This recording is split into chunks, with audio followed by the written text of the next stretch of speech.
Major. Is 100 days, as the president said on Twitter, a ridiculous benchmark or an important one? Well, I think obviously in the context of an entire administration, there is a lot that I think we feel very proud that we've done and taken care of. When you look at the immigration piece in particular, border crossings way down, the number of executive orders and pieces of legislation the president signed, I think we feel very proud of what we've been able to accomplish and fulfill the promises that he's made to the American people. But I think it's got to be kept in context, and I think there is sort of this artificial number that gets thrown out. So on one. What is the context? Well, I mean, the context is it's 100 days, and you have 4 years in your first term, and 8 years for 2 terms. That I think. Mr. Trump introduced a contract with the American voter over 100 days. I understand, right. And so again, I think when you look at the number of pieces of legislation, the executive orders, business confidence, the place the U.S.'s role in the world, there's a lot that we feel that a lot of accomplishments that have occurred, and we feel very good about what we've done as we head up to this first 100 days. But I think you're going to continue to see a lot of action and a lot of results going into the second 100 days, the third 100 days, all the way If through. in 100 days there is no funding, explicit funding to the wall, and there's no health care reform or repeal of Obamacare, would the president consider that, and would he invite his supporters to consider that a conspicuous failure, based on the promises he made during the campaign? Right. I think when you look at the totality of what we've accomplished on job creation, on immigration, on trade, it is unbelievable what he has been able to do. And so it's not, you can cherry pick any couple of things and say, okay, well, what about this or that? But I think when you look at it overall, in terms of the drop in border crossings, if you look at consumer confidence and the relationships that we've developed around the globe and the accomplishments this president's had on protecting the country, on bringing back jobs and starting, those have been unbelievably significant. And so to minimize that or to look and pick out 2 or 3 things, but I think, look, we're going to continue to push for health care reform. We feel very good about the direction that it's going in. It's been very positive. And I think that the construction of a wall is going to continue to be an area that moves forward. But all of that stuff is happening just as the president asked for and committed to doing. Some of it, has been a little slower, but mostly because of working through Congress and getting things done. But when you think about what he's started, he'll move forward on tax reform, health care, on immigration, on trade. It's been a hugely successful first 100 days. And without the president necessarily describing it as a failure or not, would he say that he's learned something about the process and how long things take that he perhaps didn't appreciate as a candidate? Maybe he overpromised on the speed with which he'd achieve these things? Now, I, with all due respect, I think that when you look at the lists of things in each of the various areas that he's been able to do, I think he's very pleased. I'm talking about some conspicuous campaign promises that rally after rally he Right. made and said, don't worry, it's going to happen. Right, and I think on health care. All I'm asking is, does he have a different awareness of how difficult those things are than he did as a candidate? I'm sure that there are things that you learn in the job, but I think that he is very proud of what he has set out to do and the progress that we've made. And I think you're going to see healthcare get done, but it's going to get done right. And that, in particular, is something that we're continuing to work at. We can't make people vote, but we've made significant progress and moved the legislation forward and improved it greatly. And I think that we are going to see progress on that. Zeke. Can you explain the president's change of thought on DACA? I think he's been consistent about 2 things. One, that he's had a heart. He wants to make sure that he does what's in the interest of children in particular. But secondly, I think the president's priorities since he took office have been very clear that the focus would be on folks who presented a danger to public safety. And that's what it's been. And that's where it continues to be. And I think he is someone who understands the issue and the priorities that need to get laid out by this country. And so everything that he has done has been consistent with what he has said from the get-go. Jonathan. I understand that he said that the criminals would leave first, but last August he said that DACA defied federal law and was illegal. So does he still think it's illegal? I understand, and I think that his comments that he made last week, that he understands that in a lot of cases this involves families and small children who've been here, and he has a heart. We're going to work through the immigration. I understand. What I'm trying to do is answer the question that I think the president wants to make sure that he addresses the issue of illegal immigration and all of its components in terms of visa reform, border security, the wall, all of these things, and in a system of priorities. And right now, the priority is to make sure that the folks who present a public safety concern to the United States and to our citizens are dealt with first. And that's what he's happened. He's also very pleased that through his action and his vision for how he wants to see to move forward on this, sees a huge drop of illegal border crossing. That is a big accomplishment for this presidency, and it's something that we're obviously very proud of. Border crossing is a big thing, but amnesty is a big I understand part, that. 'cause he- I just walked through the question. Jonathan. Sean, how confident are you that there will not be a shutdown? Can you, from that podium, guarantee that there will not be a government shutdown? I can't guarantee, How close can you get but to I think that the work that Director Mulvaney and others have made in these negotiations has been very positive. They feel very confident that won't happen. So he won't insist that his priorities get funded on the border, the wall, increased security? That's not what I said. I said that I think Is he willing to shut down the government? No, to no, accomplish that? it's not. Look, they are currently negotiating. We feel very confident that they understand the president's priorities and that we'll come to an agreement by the end of Friday. And on the 100 days, if I can just follow up, the contract with the American voter that the president signed included 10 pieces of legislation. Right now, he's 0 for 10. Only one of those has actually been introduced. Right. And I think that Is we're that going to a- continue to work with Congress.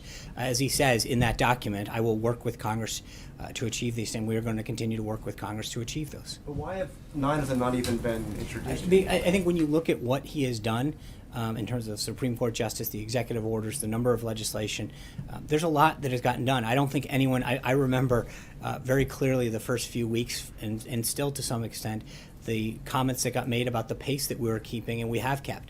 The president has been extremely busy, and I think when you recognize the amount of issues that he's tackled, the amount of progress that he's made, it is very significant, and we will continue to present all of that throughout the week. But again, as I said to Major, I think you can look at a few of these areas and nitpick a couple of them, but I think overall, he has signed a record number of executive orders. He has rolled back regulatory reforms. No, I understand that, but right. To take action. But I don't think there's in any his 100 days. question that the president has done a significant amount for the American people on the issues that he has put forward during the campaign. Just to be clear, you're not Yes, describing the hold on. wall Jim, and healthcare Jim. as nitpicking, Jim, are you?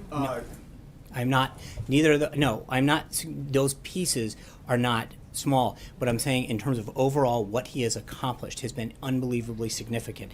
When you talk about all of the other areas, the regulatory relief, the efforts that he's made on immigration, on trade, all of those issues. And again, what I'm trying to say is when you look at everything that he's done and the amount that he's accomplished in these first 100 days, I think you can go back and find an area, one or two, and say, okay, well, he didn't do this.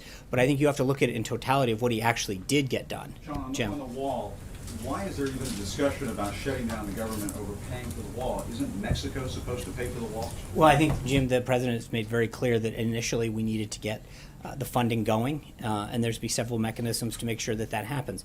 That funding piece will happen in due time. Alexis. That is a promise that I the understand president made that. during the campaign It time is- and no, again, no, but he that also Mexico would pay for the wall. Right. And now we're having a discussion that the No, no, government we- might shut down No, no, over we- the wall. Who's gonna pay for it, Right. you know? So a couple things. One, as I pointed out to Jonathan, we feel very confident the government's not going to shut down. Number two is I think the president has been very clear in the past about the fact that, and this is not a new thing, he talked about this, that in order to get the ball rolling on border security and the wall, that he was going to have to use the current appropriations process, but he would make sure that that promise would be kept as far as the payment of it. And just a real quick follow-up. If border crossings are down, and that's a talking point that the White House uses time and again, is the wall even necessary? Absolutely. The wall it does several things. How can the border crossings be down? Because and I the president's think- saying, well, we're going to have all these drugs flowing in if we don't have a wall. Because you can't, just because you have a couple good months in a year, I think you want to make sure that you take prudent long-term steps. I mean, so the president is going to fulfill, and frankly, it's a promise that he made to the American people. I think if you're coming in from our southern border, he has taken a lot of steps so far that has deterred border crossing. But this is a permanent step that will extend beyond his presidency. 8 years from now, the next president will have that wall in place to make sure that it doesn't continue. So that Mexico's going to pay for it. that's right. 100 days. If as someone mentioned, the president tweeted that it was a ridiculous, timetable or whatever. Why is the White House doing so much this week? you have indicated that all these activities this week, from hearing from different people, are because of the 100 days. Why do this 100-day push if it's a ridiculous amount of I think time? we've gotten a fairly decent amount of inquiries from you and your colleagues, and so in order to answer those inquiries, Something for us? yeah, well, we're givers. Yeah. I mean, I don't think there's anyone in this room that hasn't lodged a request to say we're writing a story on the 100-day mark. We're doing this on the 100-day mark, and so we want to make sure that we answer your questions as truthfully as possible and as thoroughly and comprehensively. So we will have to fulfill all of these requests that are coming in from you and your colleagues. But I also think that we are very proud, and the president's very proud of what he's been able to accomplish in the first 100 days. And, as we sprint towards these final 100 days, there's two things. One, I think because of the inquiries that we've had, we want to make sure we take an opportunity to make sure that people understand how much he's done in all the different areas. But we also want to start talking about the next 100 days and what else is left to be done, and how much, how we're going to continue to work hard to get all of that done. But there's a lot that has been accomplished, and I think it's appropriate to comment and to share with the American people all of the things that he has done to fulfill the pledges that he made to the American people. And just to clarify, are we going to hear, prior to the rally on Saturday, are we going to hear directly from him? There was some talk of a press conference. Yeah, I'll have further updates on the schedule going forward on Maybe not. Huh? The press conference? No, not I will have we're working out some scheduling issues for the rest of the week, and I'll make sure I give you an update as we move forward. Kristen. Thanks, Sean. I just want to circle back on healthcare, because at the top of the president's list of agenda items for the first 100 days was repealing and replacing Obamacare. So does the president want to expect to see a vote on healthcare this week? I'm sure. Look, he'd love to do it.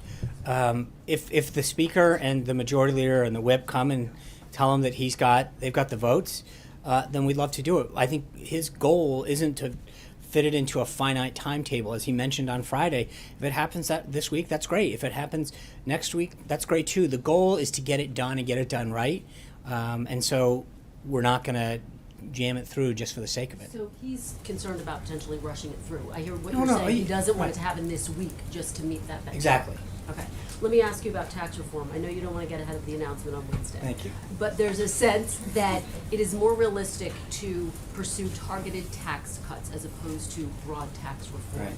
Will we on Wednesday see a proposal for targeted tax cuts? Well, as you stated in your question, I'll let the president and the team speak on Wednesday with respect to what they're going to outline, but I'm not going to get ahead. Does the president think that it's realistic to do broad tax reform without having replaced Obamacare? I think that the president said he's going to make there's a lot of things that are possible, but let's let the president. He made a commitment to get it out on Wednesday, so let's be patient and wait till Wednesday. And just one more. Of course. Is there a plan for infrastructure reform in the works? Will we get that? For the next 100? That's another thing that's on the list, but I think we seem to have our hands full right now with healthcare and tax reform. It's obviously still committed to seeing infrastructure, something he's talked about a lot in terms of roads and bridges and rebuilding things. But let's get these first two things moving. But I think you're going to see a continued commitment to infrastructure as One well. of the things that could potentially have bipartisan Yeah, I support. think- Is there an urgency to get infrastructure reform passed? So either we're doing too much or we're not doing enough. But I think, look, he has made it very clear that is a priority of his. As you point out, it's something that I think both sides of the aisle and both chambers probably agree on. There's a public-private partnership that could really benefit our infrastructure in terms of the financing piece of this. We'll have further details on that moving forward, though. Thank you guys very much. I'll see you tomorrow. Have a great Monday. Thanks.